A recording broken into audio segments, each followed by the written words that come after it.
언제나 필승! 네, 반갑습니다. 필승입니다. 반갑습니다. 자, 이번에 분석해드릴 기업은 BNK 금융지주입니다. 일단 제가 말씀드렸던 대로 시장의 변곡점이 나왔죠. 제가 영상을 찍어드릴 때마다 항상 시장의 변곡점을 보고 있다라고 말씀드렸었는데 그대로 좀 나오고 있는 모습입니다. 좋은 마음 기쁜 도하게 멤버분들에게는 4월 28일 전후로 이제 변곡점이 나올 것이고 저는 시장을 보수적으로 보고 있다라고도 여러 번 말씀을 드렸습니다. 당연히 이유도 말씀을 드렸었고요.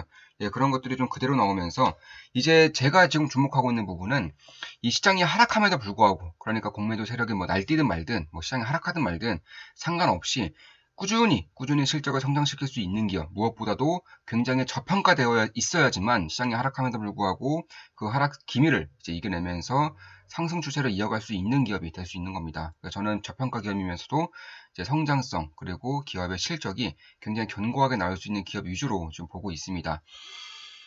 일단 저 같은 경우는 우리 멤버분들에게 이제 제가 투자하는 내역을 다 공개해드리기 때문에 뭐 최근에 현금 비중을 많이 늘린 것을 알고 계실 거예요. 저번 주 주말에 필승 라이브 했었죠. 필승 라이브 때도 현금 비중을 제가 꽤나 늘렸다라고도 말씀드렸고 시장을 보수적으로 본다라고도 말씀을 드렸었습니다. 그런 것들이 좀 그대로 나오고 있어요. 지금 코스닥 지수를 보면 코스피도 그렇고 코스닥도 그렇고 변곡점을 만들어내면서 이날이 4월 28일이죠. 이때부터 이제 이날부터 이제 변곡점이 좀 나오는 그런 양상입니다. 물론 그렇다고 해서 뭐 걱정을 해야 되는 부분이라던가 주식을 다 팔고 도망쳐야 되는 부분이라던가 이런 건 전혀 없어요. 저는 다 말씀드렸죠. 특히나 좋은 마음 기쁜 날 멤버분들에게 여러 번 말씀드렸습니다. 이번에 조정은 기회로 작용할 수밖에 없고 저 역시나 핵심 기업들 위주로 지분을 실어서 이제 가기에 굉장히 좋은 시기가 될 것이라고 또 말씀드렸었고 저는 이제 계좌도 공개하고요. 그리고 제가 투자하는 내역도 실시간으로 다 공개하기 때문에 분명히 도움이 되고 있다고 저는 생각을 하고 있어요. 자, 그럼 이번에 BNK 금융지주 마찬가지로 제가 얼마 전에 이제 절대 잃을 자신이 없다. 네, 자신이 없다. 손실 볼 자신이 없다. 시리즈 2탄을 공개했습니다.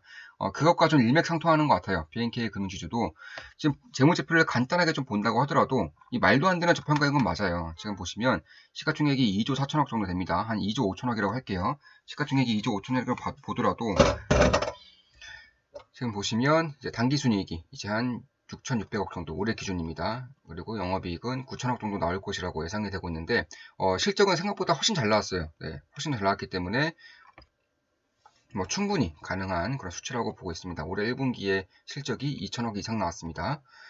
자, 그럼에도 PBR은 여전히 0.26, 거의 부도밸류죠. 보통 0.2에서 0.3, 0.35 정도까지가 이제 부도가 날 수 있는 그런 기업들의 밸류에이션이다라고 하기 때문에 부도밸류라고 합니다. 부도밸류를 받고 있을 상황이 아니에요. 사실상 이 금융주들 같은 경우에는 저는 앞으로도 실적이 굉장히 안정적으로 좋아질 것이라고 생각을 하고 있습니다. 첫 번째로 금리의 예대 마진이죠. 금리가 상승하는데, 그러니까 장기 금리가 상승하는데 단기 금리는 상승하지 않아요. 제가 텔레그램방에도 여러 번 말씀드렸지만 이 단기금리라는 것은 정책금리고요. 단기금리는 정책금리다. 그 정책금리입니다. 그리고 장기금리는 시장금리예요. 시장금리. 근데 시장금리가 계속 오르고 있죠. 시장금리가 꾸준히 오르고 있음에도 불구하고 이 정책적으로 금리 인상을 하지 않기 때문에 단기금리는 그대로 멈춰 있다. 은행 같은 경우에는 이 단기금리와 그리고 장기금리의 차이가 커지면 커질수록 예대 마진이 증가하기 때문에 이게 지금 예대 마진이죠. 이익률이라고 할 수 있습니다. 이런 것들이 증가하기 때문에 여기에서 나오는 그런 이익률이 그냥 잘 나올 수밖에 없는 환경이 만들어지고 있다. 결국에는 금리 인상이 언제쯤 진행될지 좀 봐야 되는 것인데 일단 연준에서는 못 박았어요. 연준에서는 내년까지는 금리 인상을 하지 않겠다. 내년까지 하지 않겠다고 밝혔기 때문에 단기 금리가 묶여 있습니다. 묶여 있는데 장기 금리가 꾸준히 상승하고 있다는 것은 그 마진이 증가하고 있다고 볼 수 있겠죠. 이것만 봐도 사실상 이 은행주가 얼마나 지금 안정적인 상황인지를 알 수 있는 거예요. 그나마 지금 은행주들의 그런 악재 중에 하나가 바로 이 정부의 규제죠. 뭐 대출금을 삭감시켜야 된다던가 혹은 배당금을 주지 말라던가 이런 악재가 좀 있을 수 있는데 대한민국은 자본주의 국가예요. 자본주의 국가에서 기업의 주인은 주주입니다. 그리고 대부분의 은행주들의 주요 주주는 외국인이에요. 보통 30%에서 많게는 뭐 60% 이상까지 외국인 지분율 높은 은행주 금융주이기 때문에 이 부분을 반드시 살펴볼 필요가 있습니다. 이러한 규제를 한두 번 정도는 할 수 있겠지만 이 코로나 이슈로 인해서 한두 번 정도는 할 수 있겠지만 지속 가능하지 않아요. 네, 지속 가능하지 않다는 점이 결국에는 나올 악재는 거의 다 나오지 않았나 개인적으로 그렇게 보고 있습니다. 배당 수익률도 55.6%가량 이제 나오고 있죠. 물론 제 모든 영상은 매도 추천 리딩 절대 아니죠. 네, 참고만 하시면 되겠습니다. 따라서 BNK 금융주주는 이제 2011년도에 상장했었고, 부산은행, BNK 투자증권, 아니면 경남은행, BNK 신용정보, BNK 캐피탈 등이 이제 공동으로 연합이 되어 있는 금융지주사다 이렇게 보시면 될 것 같아요. 저는 예전에도 한번 말씀드렸는데 이 은행만을, 그러니까 은행 업종만을 단독으로 하고 있는 기업들보다는 이런 식으로 캐피탈 혹은 증권사, 신용캐피탈 이런 것들을 같이 하고 있는 기업들을 훨씬 더 좋게 봅니다. 왜냐하면 앞으로 물론 은행주들도 같이 좋아지겠지만 증권사들도 당연히 좋아지는 것이고요. 그 무엇보다 이 캐피탈 산업이 꽤나 커질 가능성이 높아 보여요. 지금 가계 대출 비중이 이미 GDP 비중의 100%를 훌쩍 넘겼기 때문에 사실 이 1금융권이라고 하죠. 이 은행주들로부터 대출을 많이 받을 수 있게 하는 그런 정책을 펼치기가 사실상 굉장히 어렵습니다. 결국에는 풍선 효과로 인해서 당연히 캐피탈 쪽으로 이런 대출 자금이 몰려들 수밖에 없는 것이고, 그로 인해서 당연히 캐피탈 쪽의 수익성이 좋아지는 가능성은 굉장히 높다 이렇게 보시면 될 것 같아요. 올해 1분기 이제 단기순이익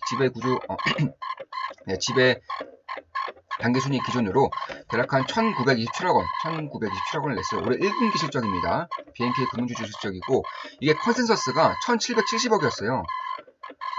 거의 200억 넘게 200억 정도죠. 한 150억 정도가 이제 잘 나왔습니다. 150억이네요. 정확히 한 150억 정도 잘 나왔는데, 이게 웃긴 게 보통 당사의 추정치, 그러니까 이 해당 기업의 추정치는 거의 다 맞아요. 네, 거의 잘 맞고 오히려 더 초과하는 경우가 좀 많습니다. 그런데 당사 추정치보다 더 높게 나왔다는 거예요. 당사 추정치는 1815억 원이었어요.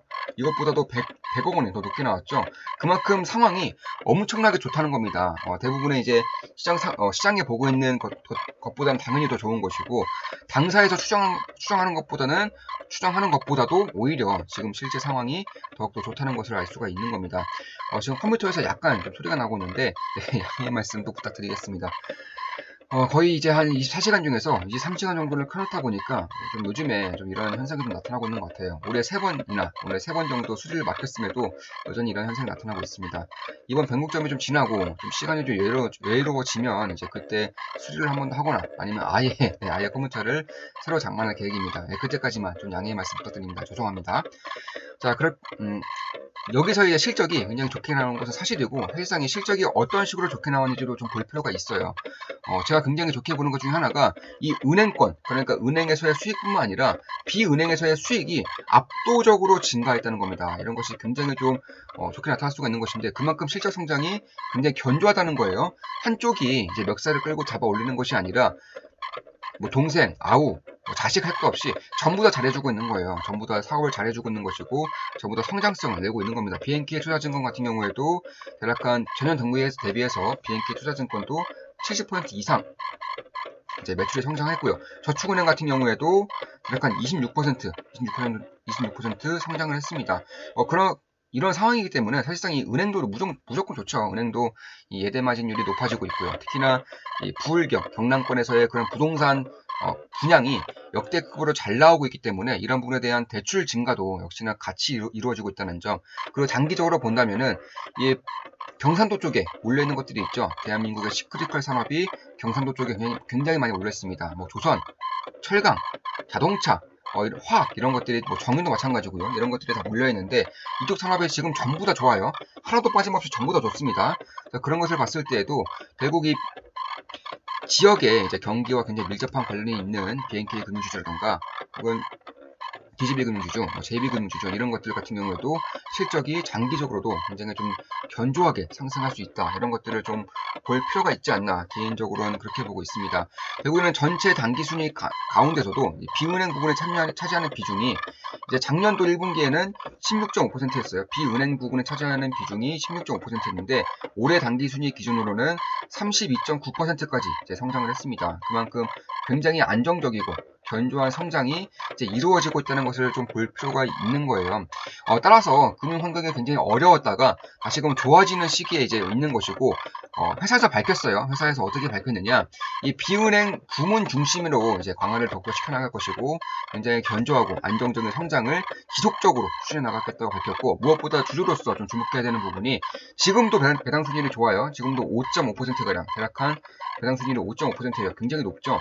그럼에도 불구하고 배당 수익률을 상향시키겠다고 했습니다. 배당금을 상향시키겠다 했어요. 그만큼 이쪽에 대한 가치 투자자도 굉장히 좀 좋을 만한 그런 부분이 있지 않나. 그러니까 실적의 성장함으로써 이 실적 성장주에 혹은 모멘텀주 위주로 투자하시는 분들도 굉장히 좋을 수 있지만 이런 배당금 자체가 증가한다는 것도 가치 투자자, 배당 투자자 입장에서도 굉장히 매력적으로 느껴질 수 있는 부분이 분명히 있다라고 생각을 하시면 될 것 같습니다. 물론 제 모든 영상은 매수, 매도, 추천 리딩 절대 아니죠. 참고하시면 되겠습니다.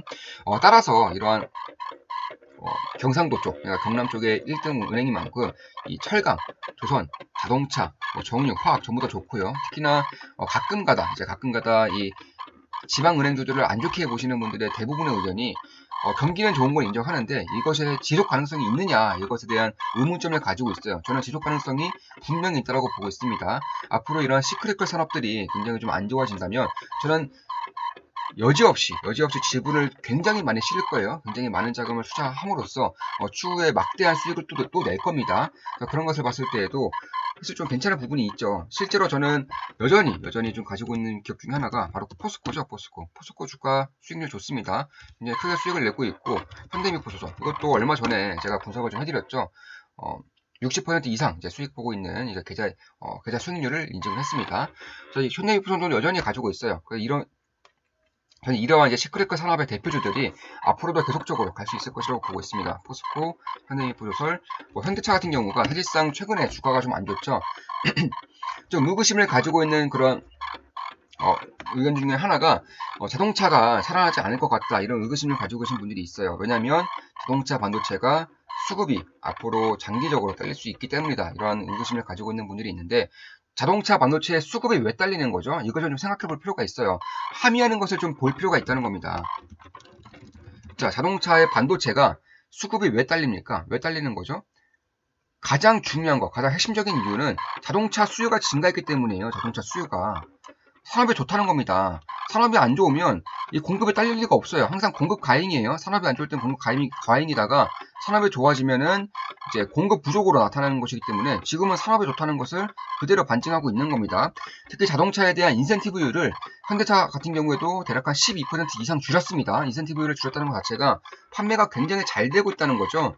그런 것을 봤을 때에도 사실 자동차 산업에 대한 그런 의구심을 이제 가지고 있기 때문에 지방은행의 투자기가 조금은 그렇다라고 차라리 다른 보험주라던가 증권주가 나올 수 있다라고 이제 주장하시는 분들도 저는 꽤 봤습니다. 물론 그것도 맞아요. 저는 보험주도 좋게 보고 있고 증권주도 똑같이 좋게 보고 있어요.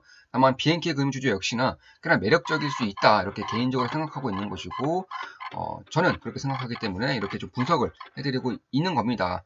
그런 것을 봤을 때에도 사실 좀 읽기가 좀 힘들지 않을까? 물론 제 모든 영상은 매도, 제 추천 리딩은 절대 아니지만, 읽기가 꽤나 힘들 것 같다. 특히 무엇보다도 굉장히 좀 안정적인 수익을 낼 수 있는 배당 수익률이 5.5% 정도 되기 때문에, 그런 부분을 봤을 때에도, 꽤나 매력적인 투자처가 될 수는 있다라고 저는 보고 있습니다. 자, 그럼 이것으로 방송 마치겠습니다. 지금까지 은행주들, 금융주들에 대한 분석이었고, BNK 금융지주에 대한 분석을 조금 해드렸습니다.